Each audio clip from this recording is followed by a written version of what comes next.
Olá, pessoal! Estamos aqui hoje mais uma vez para refletirmos juntos a nossa liturgia do dia, tá certo? E nesse domingo, último domingo do ano, última liturgia do ano, vivendo este tempo alegre do Natal, celebramos hoje a festa da Sagrada Família de Jesus, Maria e José.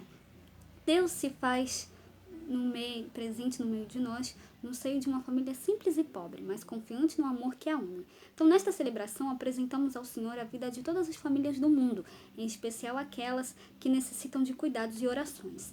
Também hoje, encerrando este ano, damos graças ao Pai por sua bondade, que sempre nos acompanhou e nunca nos desampara. Então, a primeira leitura está em Eclesiástico, capítulo 3, versículo 3 a 7, depois o versículo 14 a 17.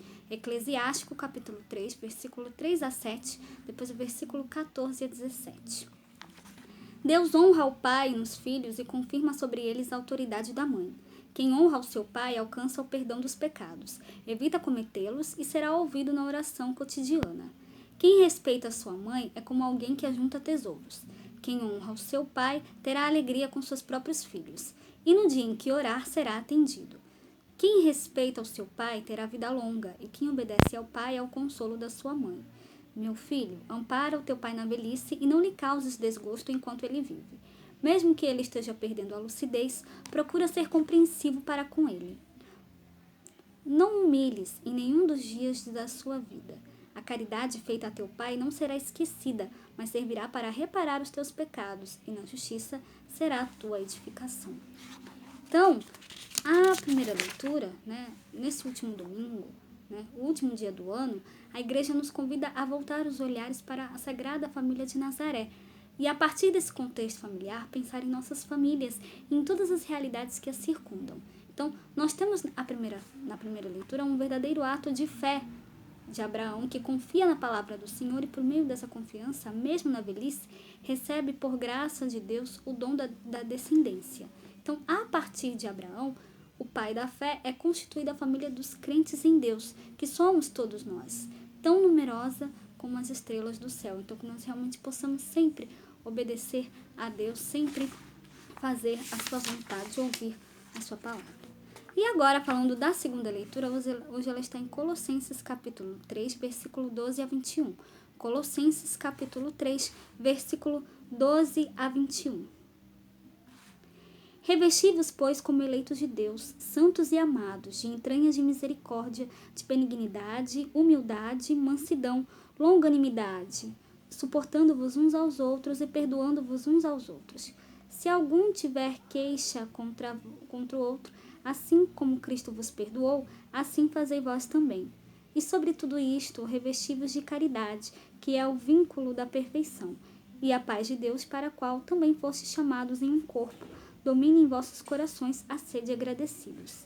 A palavra de Cristo habite em vós abundantemente em toda sabedoria, ensinando-vos e admoestando-vos uns aos outros, com salmos, hinos e cânticos espirituais, cantando ao Senhor com graça em vosso coração. Quando fizerdes por palavras ou por obras, fazei tudo em nome do Senhor Jesus, dando por ele graças a Deus Pai.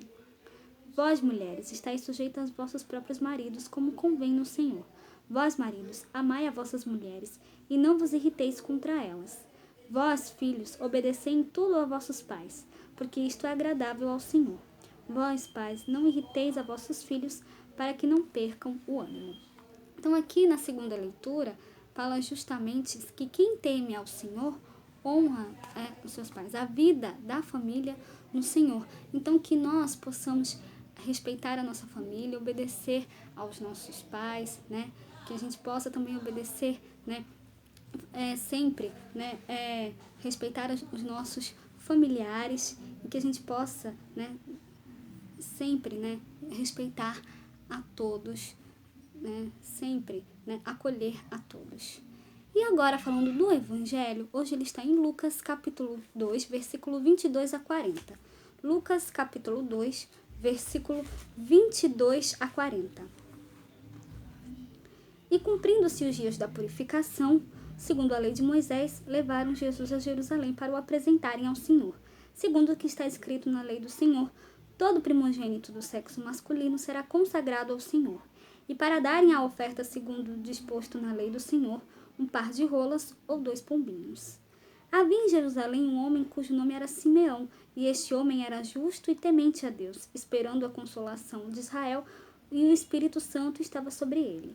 E fora-lhe revelado pelo Espírito Santo que ele não morreria antes de ter visto o Cristo do Senhor.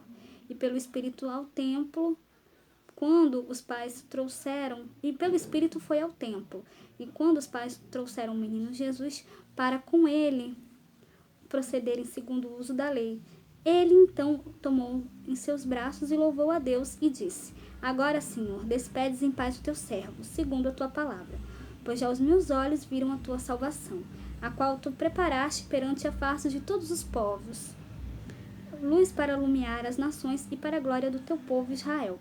E José e sua mãe se maravilharam das coisas que dele se diziam. E Simeão os abençoou e disse a Maria, sua mãe: Eis que este é posto para a queda e elevação de muitos em Israel, e para sinal que é contraditado, e uma espada traspassará também a tua própria alma, para que se manifestem os pensamentos de muitos corações. E estava ali a profetisa Ana, filha de Fanuel, da tribo de Asser. Esta era já avançada em idade, e tinha vivido com o marido 7 anos desde a sua virgindade. E era viúva de quase 84 anos, e não se afastava do templo, servindo a Deus em jejuns e orações de noite e de dia. E sobrevindo na mesma hora, ela dava graças a Deus e falava dele a todos que esperavam a redenção em Jerusalém.